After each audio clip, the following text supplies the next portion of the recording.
हुड्डा के खिलाफ 400 पेज की चार्जशीट दी थी, तो हुड्डा तो बहुत पहले जेल चला गया था। अगर हुड्डा के खिलाफ कार्रवाई नहीं होती तो इस बात पर मोहर लगती है कि हुड्डा भाजपा के साथ मिला हुआ, इसलिए भाजपा इस पर कार्रवाई नहीं की। किस चीज़ की देरी है, किस चीज़ का इंतजार है? जब एक आदमी का पता लग गया कि इसने इतनी बड़ी डाका मारा है, चोरी करी है, तो कार्रवाई होनी चाहिए कि नहीं होनी चाहिए? मैं तो कहता हूं अब भी कार्रवाई करनी चाहिए कि बीजेपी कांग्रेस मिली हुई है। तो फिर ये साबित करती है, अगर हुड्डा के खिलाफ कार्रवाई नहीं होती तो इस बात पर मोहर लगती है कि हुड्डा भाजपा के साथ मिला हुआ, इसलिए भाजपा इस पर कार्रवाई नहीं करती। किस तरह के विधायक हैं आप और इलाहाबाद का दौरा कर रहे हैं, पहली बार तो क्या माहौल आपको दिख रहा है? मुझे इलाहाबाद के लोगों पे बहुत बड़ा विश्वास है। पिछले 5 चुनाव मैंने यहां से लड़े, जिसमें 2 चुनाव तो ऐसे थे जब सरकार ने मेरे खिलाफ पूरी ताकत लगाई। 2 बाई इलेक्शन लड़े मैंने यहाँ। एक बाई इलेक्शन तो चौटाला साहब ने रिजाइन किया था, वो 2 जगह से जीते थे और कांग्रेस की गवर्नमेंट बन गई थी। गवर्नमेंट बनने के 2 महीने के बाद चुनाव हुआ था। भूपेंद्र सिंह हुड्डा चीफ मिनिस्टर थे, उन्होंने सारी सरकारी मशीनरी लगा दी थी। इलाहाबाद के लोगों को बहुत तरह तरह के लालच दिए गए, उसके बावजूद भी लोगों ने, क्योंकि चौटाला साहब का विधानसभा क्षेत्र रहा हमेशा, और इस विधानसभा क्षेत्र में हमारा राजनीतिक भी पारिवारिक संबंध है, और मुझे बड़े मार्जिन के साथ वो चुनाव जिता करके इलाहाबाद के लोगों ने ये साबित कर दिया कि हम तो अपना राज बनाना चाहते हैं। उसके बाद किसान आंदोलन में मैंने इस्तीफा दिया,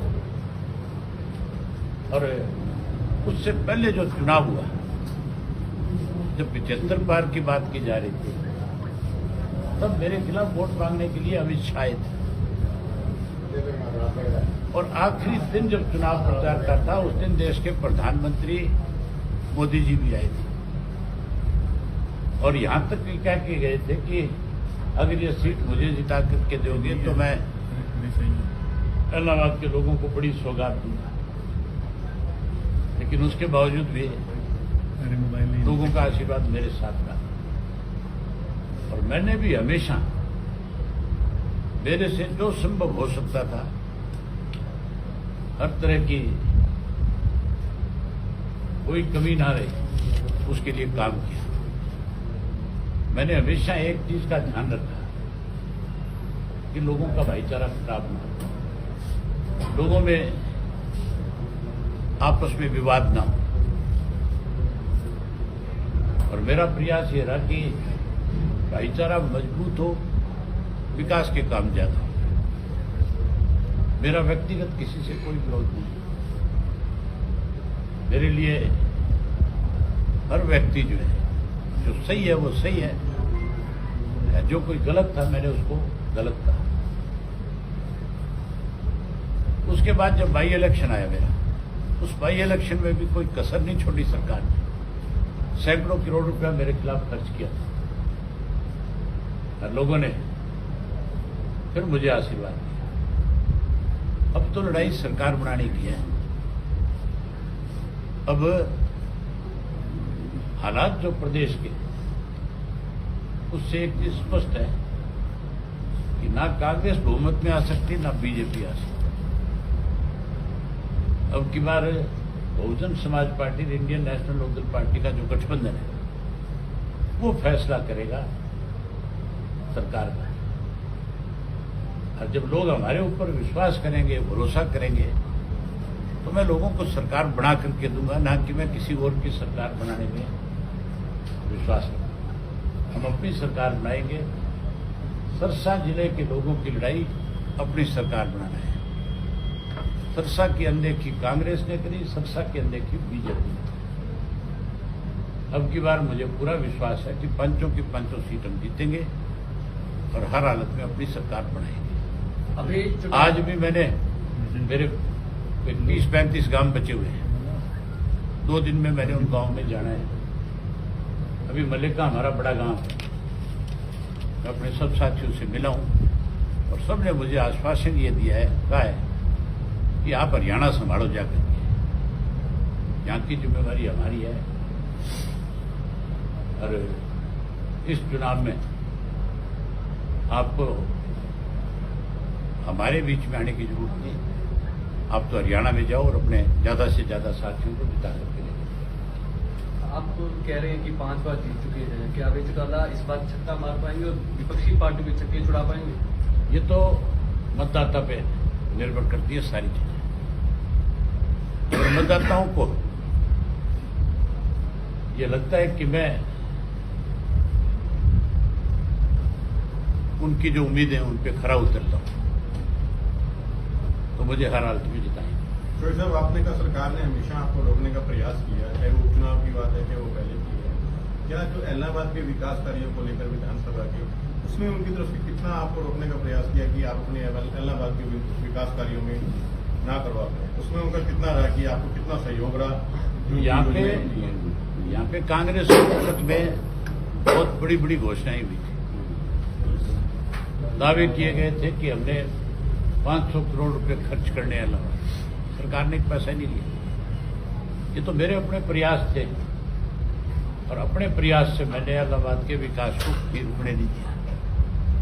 बीजेपी ने भी अनेक दावे किए इस तरह के, उन्होंने भी बहुत रुकावटें पैदा करी, लेकिन उसके बावजूद चाहे जिला परिषद का पैसा लेना पड़ा, चाहे कोई मुझे आपका डी प्लान से पैसा लेना पड़ा, मैं मीटिंगों में गया और मैंने जो शेयर बनता था उससे भी ज्यादा पैसा यहाँ खर्च किया। विधानसभा की सेशन आप किसी से पूछो, लोकल आदमी से, गांव के आदमी से, कि अभय सिंह के विधायक बनने के बाद कोई विकास के काम में रुकावट आई है क्या? और अब जब राज बना लेंगे तो अलग तस्वीर होगी। आपने जिक्र किया भूपेंद्र सिंह हुड्डा का। भूपेंद्र सिंह हुड्डा के खिलाफ आज बड़ी कार्रवाई ईडी कर रही है। 800 करोड़ से ज्यादा प्रॉपर्टी उनकी कुर्क कर ली गई है। मैंने तो बहुत पहले विधानसभा में ये बात कही थी कि जिन लोगों ने इस प्रदेश को दोनों हाथों से लूटा है, हमने हुड्डा के खिलाफ 400 पेज की चार्जशीट दी थी। अगर उस पर कार्रवाई पहले हो जाती तो हुड्डा तो बहुत पहले जेल चला जाता। अब तो स्पष्ट हो गया कि कितना बड़ा पैसा किस तरह से इन्होंने लूटा है। आज 850 करोड़ की जो प्रॉपर्टी इनकी अटैच करी गई है, अब किस चीज की देरी है, किस चीज का इंतजार है? जब एक आदमी का पता लग गया कि इसने इतनी बड़ी डाका मारा है, फिर चोरी करी है, लोगों का धन लूटा है, सस्ती जमीनें, महंगी जमीनें सस्ते में मजबूर करके खरीदी गई, तो कार्रवाई होनी चाहिए कि नहीं होनी चाहिए? मैं तो कहता हूं अब भी कार्रवाई करनी चाहिए। अगर नहीं कार्रवाई करते हो तो इसका मतलब जो बात हम पहले से कह रहे हैं कि बीजेपी और कांग्रेस मिली हुई है, तो फिर ये साबित करती है, अगर हुड्डा के खिलाफ कार्रवाई नहीं होती तो इस बात पे मोड़ लगती है कि हुड्डा भाजपा के साथ मिला हुआ, इसलिए भाजपा इस पे कार्रवाई नहीं कर रही। किस तरह की कार्रवाई होनी चाहिए? जो एक डाका मारने के खिलाफ होनी चाहिए। जब मुकदमा दर्ज कर लिया तो फिर अरेस्ट क्यों नहीं, पूछताछ क्यों नहीं? पूछताछ होनी चाहिए कि नहीं होनी चाहिए? और ये जो पर्चा दर्ज हुआ है, ये मान के चलो पूछताछ के बाद ही हुआ है, सारी इंक्वायरी होने के बाद हुआ है। अगर औरों को पकड़ा जाता है तो इसको क्यों छोड़ रहा है? पकड़ना चाहिए। चुनावी मुद्दा बना हुआ है कि नशे को जड़ से खत्म किया जाएगा, और आप इस इश्यू को के नाम भी दिए थे, तो आपसे कितनी कार्रवाई जो सरकार भी कर पाई? इस इश्यू पे सबसे पहले मैंने ही डिमांड की, मैंने ये लड़ाई लड़ी। हमारी सरकार बनने के बाद 24 घंटे में नशे पे रोक लगी। नशा बेचने वाला भी पकड़ा जाएगा, नशा बिकवाने वाला भी पकड़ा जाएगा। नशा कहां से आ रहा है उसकी जड़ तक जाएंगे और उनको भी ला करके अंदर देंगे। भाई नेम की लिस्ट आपने पीछे दी थी, मैं सबके खिलाफ सख्त कार्रवाई करूंगा। विधानसभा का जो सेशन होना चाहिए था 6 मंथ में, वो नहीं हो पाया। 12 सितंबर तो उसका पेड़ पूरा हो रहा है। सरकार तो अल्पमत में थी, भूपेंद्र सिंह हुड्डा ने बचाया सरकार को। और अब भी आप देखो, राज्यसभा का जो चुनाव था, कांग्रेस को फार्म भरना चाहिए था कि नहीं भरना चाहिए था? क्यों नहीं भरा? फार्म भरना चाहिए था।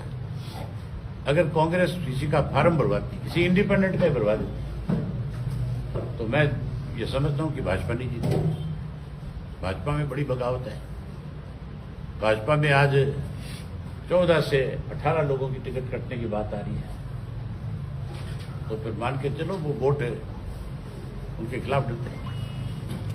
आपकी लिस्ट कब आ जाएगी? वो तो उनकी पार्टी का काम है, वो क्या करे।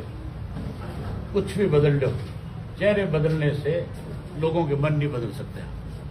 अभी जी पैसे बांटने का प्रचलन बढ़ता जा रहा है चुनावों में। पीछे एक सिरसा में वीडियो वायरल हुई है। तुम सिरसा की बात करो, मेरे खिलाफ 100 करोड़ रुपया बांटा था। लोगों का ईमान खरीदने के लिए 100 करोड़ रुपया खर्च किया गया, लेकिन ये मान के चलो पैसे की ताकत से चुनाव नहीं जीता जा सकता। चुनाव लोगों का दिल जीतने से जीता जा सकता, लोगों के विश्वास से जीता जा सकता। कब तक सूची जारी कर देगी?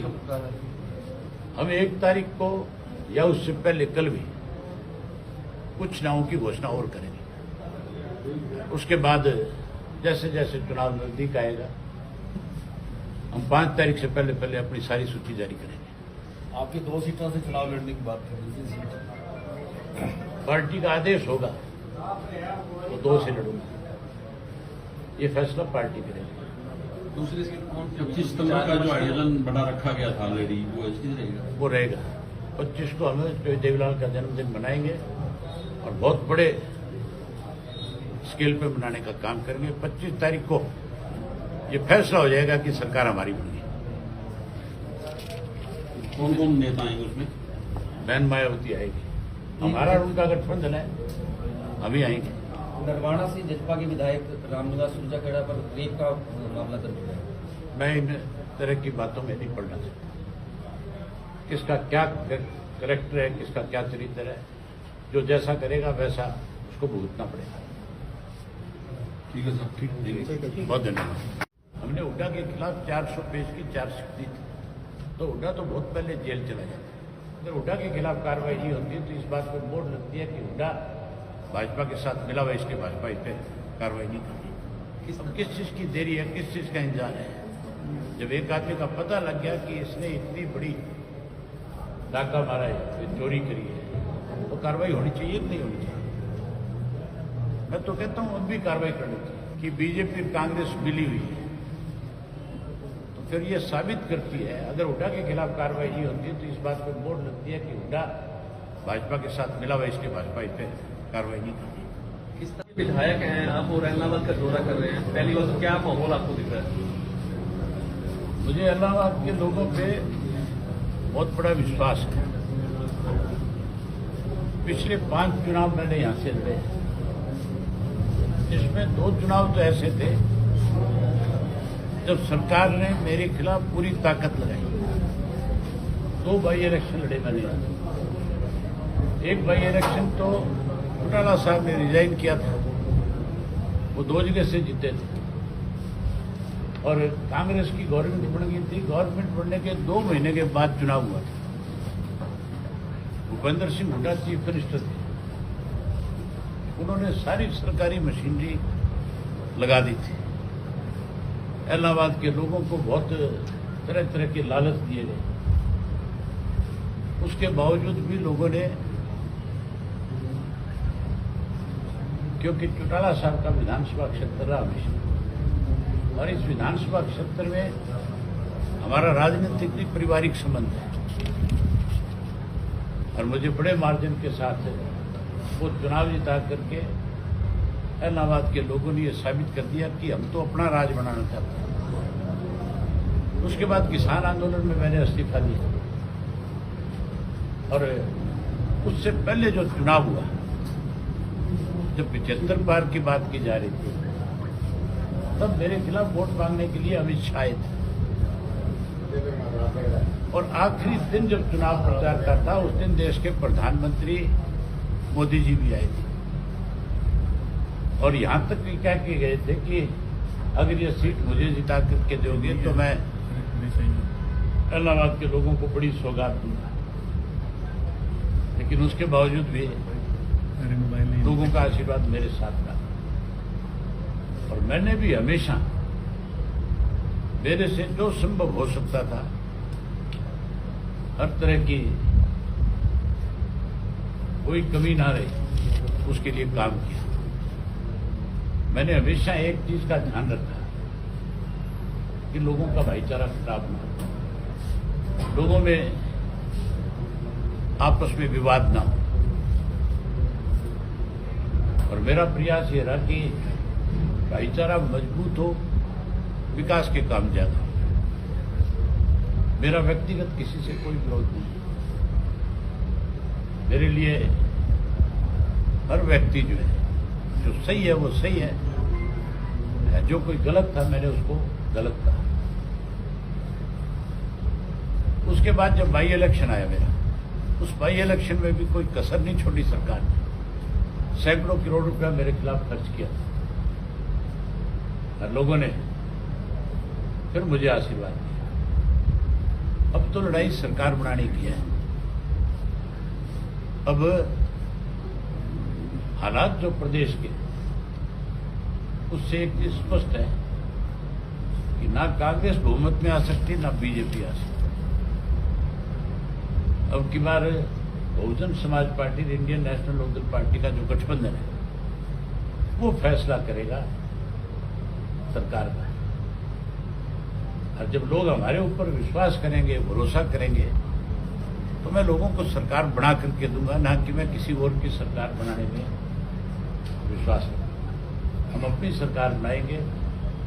सरसा जिले के लोगों की लड़ाई अपनी सरकार बनाना है। सरसा की अनदेखी कांग्रेस ने करी, सरसा की अनदेखी बीजेपी ने। अब की बार मुझे पूरा विश्वास है कि पंचों की पंचों सीट हम जीतेंगे और हर हालत में अपनी सरकार बनाएंगे। अभी आज भी मैंने मेरे 20-35 गांव बचे हुए हैं। 2 दिन में मैंने उन गांव में जाना है। अभी मल्लिका हमारा बड़ा गांव है। मैं अपने सब साथियों से मिला हूं और सबने मुझे आश्वासन ये दिया है, कहा है कि आप हरियाणा संभालो जाकर के, यहाँ की जिम्मेवारी हमारी है। और इस चुनाव में आपको हमारे बीच में आने की जरूरत नहीं। आप तो हरियाणा में जाओ और अपने ज्यादा से ज्यादा साथियों को जिता करके ले जाओ। आप कह रहे हैं कि 5 बार जीत चुके हैं, क्या वे चौटाला इस बार छक्का मार पाएंगे और विपक्षी पार्टी के छक्के छुड़ा पाएंगे? ये तो मतदाता पे निर्भर करती है सारी चीजें। और मतदाताओं को ये लगता है कि मैं उनकी जो उम्मीदें उन पे खरा उतरता हूं, तो मुझे हर हालत में जिताएंगे। शोएब साहब, आपने कहा सरकार ने हमेशा आपको रोकने का प्रयास किया, चाहे वो उपचुनाव की बात है, चाहे वो पहले की है। क्या जो इलाहाबाद के विकास कार्यों को लेकर विधानसभा के, उसमें उनकी तरफ से कितना आपको रोकने का प्रयास किया कि आप अपने इलाहाबाद के विकास कार्यों में ना करवा पाए? उसमें उनका कितना रहा कि आपको कितना सहयोग रहा? यहाँ पे कांग्रेस हुकूमत में बहुत बड़ी बड़ी घोषणाएं हुई थी। दावे किए गए थे कि हमने 500 करोड़ रुपए खर्च करने अलावा, सरकार ने एक पैसा नहीं लिया। ये तो मेरे अपने प्रयास थे और अपने प्रयास से मैंने इलाहाबाद के विकास को भी रुकने नहीं दिया। बीजेपी ने भी अनेक दावे किए इस तरह के, उन्होंने भी बहुत रुकावटें पैदा करी, लेकिन उसके बावजूद चाहे जिला परिषद का पैसा लेना पड़ा, चाहे कोई मुझे आपका डी प्लान से पैसा लेना पड़ा। मैं मीटिंगों में गया और मैंने जो शेयर बनता था उससे भी ज्यादा पैसा यहाँ खर्च किया। विधानसभा की सेशन आप किसी से पूछो, लोकल आदमी से, गांव के आदमी से, कि अभय सिंह के विधायक बनने के बाद कोई विकास के काम में रुकावट आई है क्या? और अब जब राज बना लेंगे तो अलग तस्वीर होगी। जी, आपने जिक्र किया भूपेंद्र सिंह हुड्डा का। भूपेंद्र सिंह हुड्डा के खिलाफ आज बड़ी कार्रवाई ईडी कर रही है। 800 करोड़ से ज्यादा प्रॉपर्टी उनकी कुर्क कर दी गई है। मैंने तो बहुत पहले विधानसभा में ये बात कही थी कि जिन लोगों ने इस प्रदेश को दोनों हाथों से लूटा है, हमने हुड्डा के खिलाफ 400 पेज की चार्जशीट दी थी। अगर उस पर कार्रवाई पहले हो जाती तो हुड्डा तो बहुत पहले जेल चला जाता। अब तो स्पष्ट हो गया कि कितना बड़ा पैसा किस तरह से इन्होंने लूटा है। आज 850 करोड़ की जो प्रॉपर्टी इनकी अटैच करी गई है, अब किस चीज की देरी है, किस चीज का इंतजार है। जब एक आदमी का पता लग गया कि इसने इतनी बड़ी डाका मारा है, फिर चोरी करी है, लोगों का धन लूटा है, सस्ती जमीनें, महंगी जमीनें सस्ते में मजबूर करके खरीदी है, तो कार्रवाई होनी चाहिए कि नहीं होनी चाहिए? मैं तो कहता हूं अब भी कार्रवाई करनी चाहिए। अगर नहीं कार्रवाई करते हो तो इसका मतलब जो बात हम पहले से कह रहे हैं कि बीजेपी कांग्रेस मिली हुई है, तो फिर ये साबित करती है, अगर हुड्डा के खिलाफ कार्रवाई नहीं होती तो इस बात पे मोड़ लगती है कि हुड्डा भाजपा के साथ मिला हुआ, इसलिए भाजपा इस पर कार्रवाई नहीं करती। किस तरह की कार्रवाई होनी चाहिए? जो एक डाका मारने के खिलाफ होनी चाहिए। जब मुकदमा दर्ज कर लिया तो फिर अरेस्ट क्यों नहीं, पूछताछ क्यों नहीं? पूछताछ होनी चाहिए कि नहीं होनी चाहिए? और ये जो पर्चा दर्ज हुआ है, ये मान के चलो पूछताछ के बाद ही हुआ है, सारी इंक्वायरी होने के बाद हुआ है। अगर औरों को पकड़ा जाता है तो इसको क्यों छोड़ रखा है? पकड़ना चाहिए। चुनावी मुद्दा बना हुआ है कि नशे को जड़ से खत्म किया जाएगा, और आप इस जो है इश्यू को- तस्करों के नाम भी दिए थे, तो आपसे कितनी कार्रवाई जो सरकार में कर पाई? इस इश्यू पे सबसे पहले मैंने ही डिमांड की, मैंने ये लड़ाई लड़ी। हमारी सरकार बनने के बाद 24 घंटे में नशे पे रोक लगी। नशा बेचने वाला भी पकड़ा जाएगा, नशा बिकवाने वाला भी पकड़ा जाएगा। नशा कहां से आ रहा है उसकी जड़ तक जाएंगे और उनको भी ला करके अंदर देंगे। भाई नेम की लिस्ट आपने पीछे दी थी, मैं सबके खिलाफ सख्त कार्रवाई करूंगा। विधानसभा का जो सेशन होना चाहिए 10 इस मत में वो नहीं हो पाया। 12 सितंबर को उसका पेड़ पूरा हो रहा है। सरकार तो अल्पमत में थी, भूपेंद्र सिंह हुड्डा ने बचाया सरकार को। और अब भी आप देखो, राज्यसभा का जो चुनाव था, कांग्रेस को फार्म भरना चाहिए था कि नहीं भरना चाहिए था? क्यों? गदर मीडिया तो आप देखें और उसमें अच्छी अच्छी नई नई ताज़ा खबरें सुनने को मिलेगी, देखने को मिलेगी, और हरियाणा में क्या चल रहा है क्या नहीं चल रहा है ये भी आपको पता चलेगा। और चैनल को लाइक करें, सब्सक्राइब करें और शेयर करें। थैंक यू, धन्यवाद।